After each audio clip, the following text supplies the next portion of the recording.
시청자분들, 구독자분들 반갑습니다. 인디아나 존스탁 이주 전문가입니다.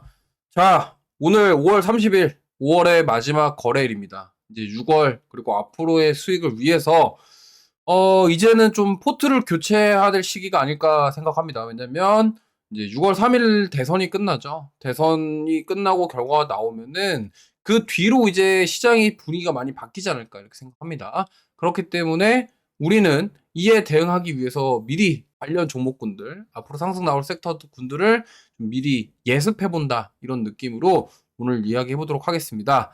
자, 그래서 시작 전에 구독과 좋아요, 알림 설정 부탁드리면서 시작할게요. 오늘 주제는 스타링크 원 웹 국내 서비스 임박입니다.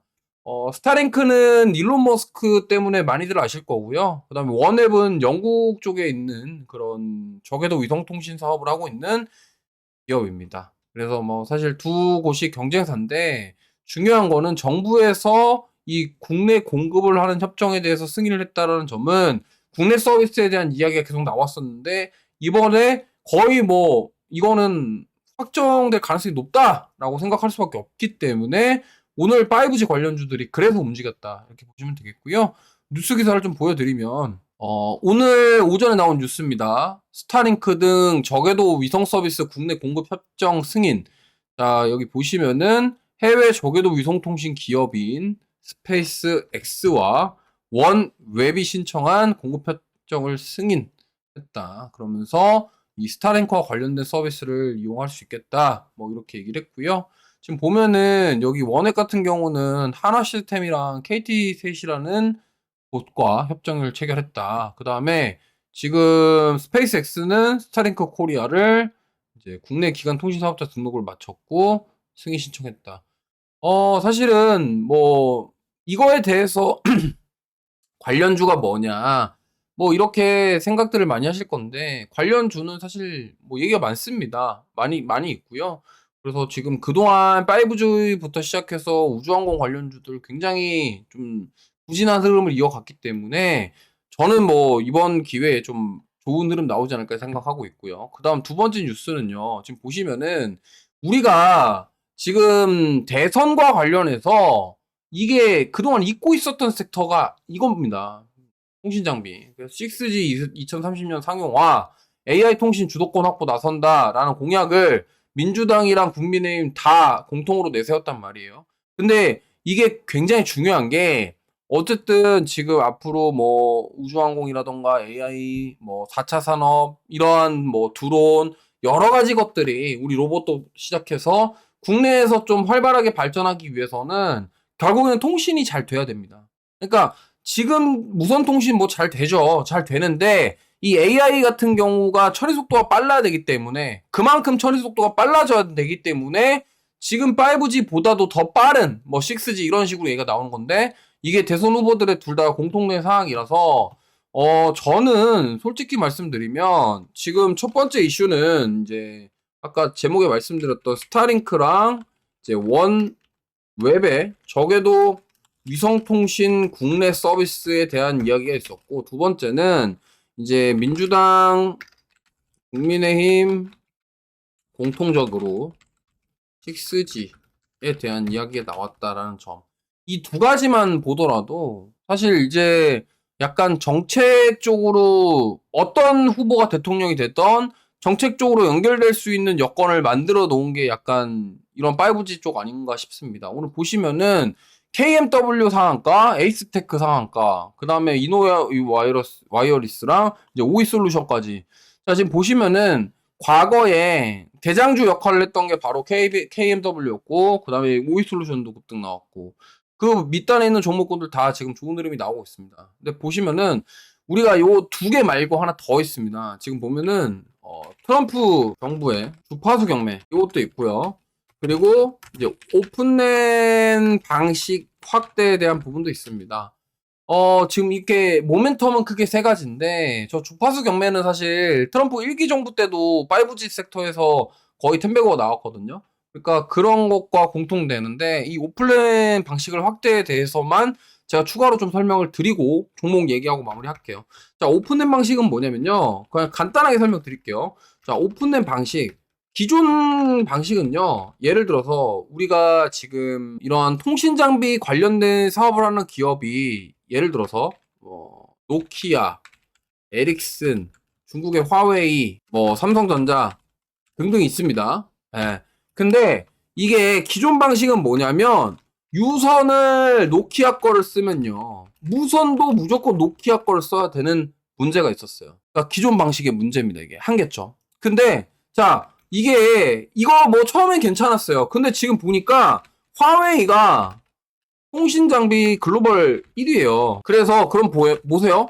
유선을 화웨이 쓰면 무선도 화웨이를 써야 통신이 되는 거예요. 그러니까 트럼프가 이게 너무 마음에 안 드는 거예요.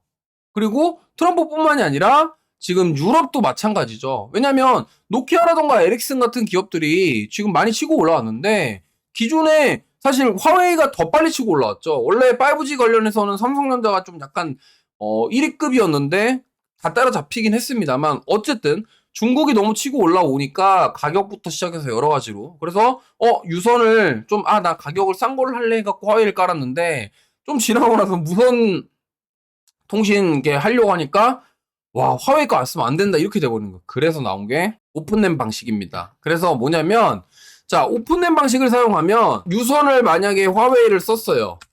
근데 무선을 무조건 화웨이를 쓰는 게 아니라 노키아나 에릭슨이나 병영해서 쓸 수가 있다는 거죠. 이게 지금 오픈랜 방식의 핵심이고요. 그러니까 이게 되려면은 저 오픈랜 방식에 대한 부분들 이미 독일에서는 저게 좀 빠르게 움직이고 있는데 뭐 사실은 이런 하드웨어적인 부분들과 소프트웨어적인 부분들이 결합돼서 풀어줘야겠죠. 왜냐면 분명히 그 프로토콜에서 처리하는 방식이 통신에 대해서 이제 주고받고 하는 프로토콜 처리 방식이 아마 화웨이나 노키아나 에이스랑 다를 건데 그걸 공통으로 혼용할 수 있는 범용의 어떠한 뭔가가 나오면서 그게 적용이 되면서 오픈된 방식이 작동하게 되면은 유선은 화웨이 거 쓰고 뭐 무선은 노키아 거 써도 되고 반대로 유선을 노키아 걸 쓰고 무선은 화웨이 거 쓰고 이렇게 다 된다라는 겁니다.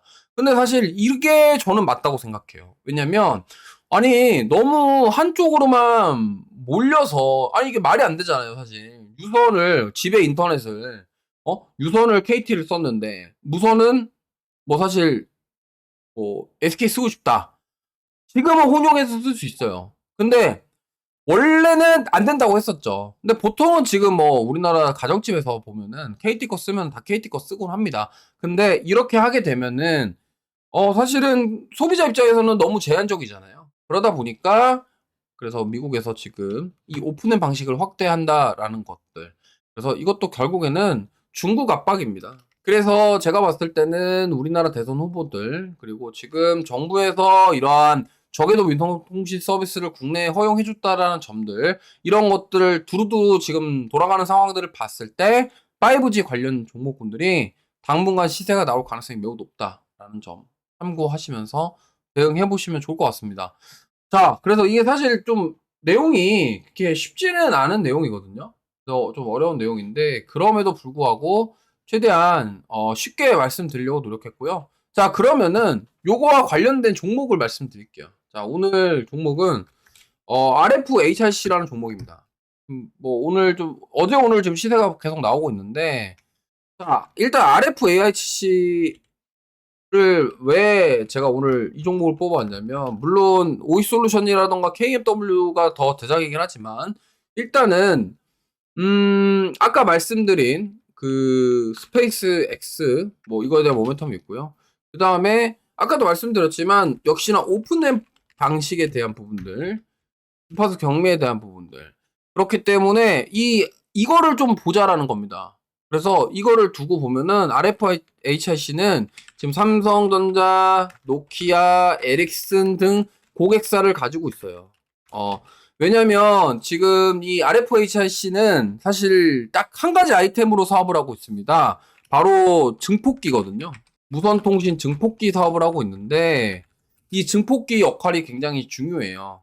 그래서 쉽게 말씀드리면 증폭기라고 하면은 아시겠지만 소리가 작을 때 뭐 증폭시켜가지고 더 크게 만들거나 아니면 증폭기를 써서 울림, 우퍼 이런 느낌인 거죠. 그래서 통신 같은 경우도 신호가 들어왔을 때 증폭을 시켜서 빨리빨리 캐치를 하고 통신이 원활하게 해줄 수 있도록 하는 게 증폭기 역할이기 때문에 이건 사실은 뭐 적외도 위성통신부터 시작해서 뭐 5G, 6G 관련 없이 다 필요로 하다라는 거죠. 그렇기 때문에 이 부분을 좀 저는 보시면 좋을 것 같아요. 왜냐면 이 RFHRC는 이 무선통신 증폭기 사업만 거의 이 하나의 아이템으로만 사업을 하고 있기 때문에 보시면 좋겠고요. 그 다음에 이제 그 군대랑 이제 레이더에서 사용되는 약간 전자전, 현대전 전자전이라고 하죠. 장비 이런 데 사용되는 이제 안테나 시스템을 제조하기도 합니다. 그럼 뭐예요? 방산이랑도 엮일 수 있죠. 이게 스페이스X랑 원앱에서 지금 저런 서비스를 하는 게 물론 민간 이제 일반인들에게도 쓰겠지만 보통 군대에서 사용될 가능성이 높아요. 그러니까 이런 것들 때문에 또 수혜를 받을 수 있겠다. 그리고 RFHRC가 미국 내 공장을 가지고 있습니다. 생산 시설 보유하고 있기 때문에 사실 뭐 관세라던가 이런 리스크에도 조금 더 괜찮다. 사실 다른 종목에 비해서. 왜냐하면 이 5G 관련 종목군들 통신 장비 관련 사업하는 종목 중에 미국의 공장 가지고 있는 기업은 제가 알기로는 여기밖에 없거든요. 그래서 오늘은 제가 RFHRC를 말씀드렸고 지금 보시면은 제가 항상 좋아하는 그런 패턴입니다. 지금 고점 대비해서 굉장히 많이 눌렸죠. 눌린 다음에 지금 추세를 어떻게 돌리고 있습니다. 근데 이 자리 딱 보시면 알겠지만 제가 좋아하는 자리죠. 고점 돌파. 자, 오늘 종가를 봐야지 알겠지만 어쨌든 돌파를 할 것 같아요. 그리고 19,300원 구간이 이 과거에도 한번 트라이 했었던 구간이거든요.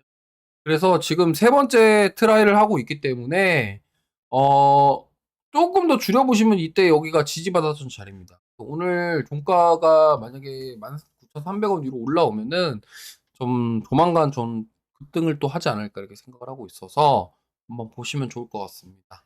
자, 그래서 오늘도 영상 보시고 도움이 되셨다면 구독과 좋아요, 알림 설정 부탁드리겠고요. 목표가랑 말씀 안 드렸는데 목표가는 일단 25,000원.